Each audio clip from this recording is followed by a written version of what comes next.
আমরা খবর পেয়ে স্কুলে আসলাম, এসে দেখলাম যে চালের ভিতরে পোকা রয়েছে। কি পোকা? চালের ভিতরে অমনি কালো পোকা রয়েছে, তারপরেও এরকম বড় বড় পোকা রয়েছে। তো হেডমাস্টারকে আমরা খোঁজ করলাম, হেডমাস্টার ছিল না। হেডমাস্টার আসলো 11:30 পরে আসলো। তো হেড স্যারকে জিজ্ঞাসা করলাম যে আপনি কার নির্দেশেই চালগুলো খাওয়াচ্ছেন? হেড স্যার বললো যে আমাদের কাছে সুপারভাইজার নাকি এসেছিল 3 দিন আগে, সে বলে গিয়েছে যে এই চালটা শেষ করে তারপর নতুন চালটা খাওয়াবে। যেই চালে পোকা আছে ওই চালটাই রান্না? হ্যাঁ, ওই চালটা বের করে দিয়েছে। ফোন করেছিল আগে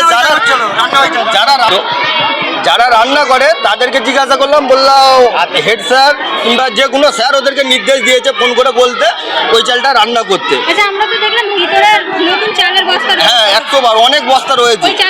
ওই চালগুলো কি কারণে রেখে দিয়েছে সেটা বলতে পারবো না আমরা। কিন্তু কোন স্কুল এটা? দক্ষিণ চন্দ্রপুর বোর্ড প্রাইমারি স্কুল।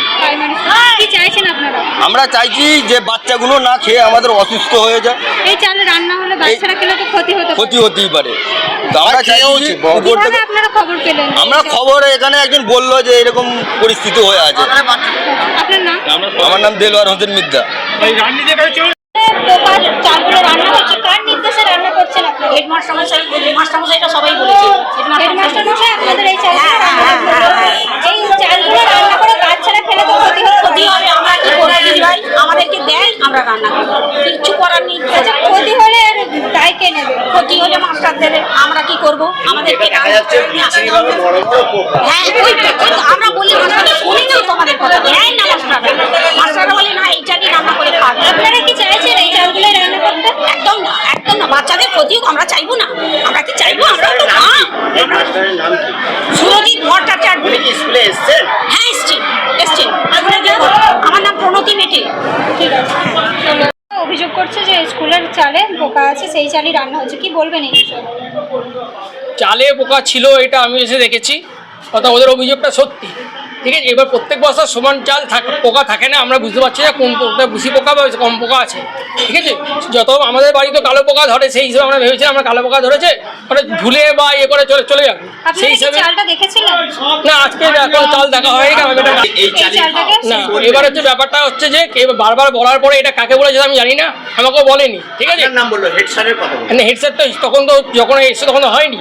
ঠিক আছে, দেখিনি। এবার ব্যাপারটা হচ্ছে কি হচ্ছে, ওরা হয়তো বলতে পারে, এবার ওরা কেন বলেছে কি বলেছে আমি সেটা জানি না, সে দায়িত্ব তো আমি নিতে পারি না কে কি বাইট দিয়েছে। আচ্ছা, এই চালের রান্না হলে বাচ্চারা তো অসুস্থ হতে পারে। দেখুন, বাচ্চারা অসুস্থ পোকা থাকলে এটা কালো পোকাতে হতে হবে। আমি তো ডাক্তার নই, অসুস্থ হলেও হতে পারে, হতেও পারে। হ্যাঁ, হতেও পারে। বলছেন যে আপনাদের নাকি বলা হয়েছে এই চালে পোকা আছে, বড় বড় পোকা আছে, তাও আপনারা ওই চালটাকে ধুয়ে না, বড় বড় পোকা আছে। এই চালটা আমাদের স্টকে, নতুন স্টকে মাল ছিল না, স্টক পরশুদিন মাল এসছে। হ্যাঁ, মাল এসছে তো, হ্যাঁ মালটা এসছে। আমরা এটাও বলেছিলাম যদি বেশি পোকা থাকে পুরো বাদ করে দেবো। ঠিক আছে, যখন খাওয়ানোর ইয়ে থাকবে না তখন আমরা খাওয়াবো না। বলেছিলেন বেশি পোকা থাকলে বাদ করে দেওয়া, তাহলে আপনাদের কথা না শুনে কি রাঁধুনি রান্না করতে? না, বেশি পোকা না, এটা তো নতুন চালটা এসছে, এবার কোন বস্তায় কতটা যেহেতু আমরা বুঝতে পারছি না।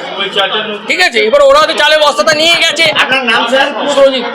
আপনি কে? বাচ্চাদের দায়িত্ব কিন্তু আপনার স্যার। হ্যাঁ, সেটা অবশ্যই। আপনি কে? কি আছে? আপনি হেড কি আছে? হেড টিচার স্কুলে নেই।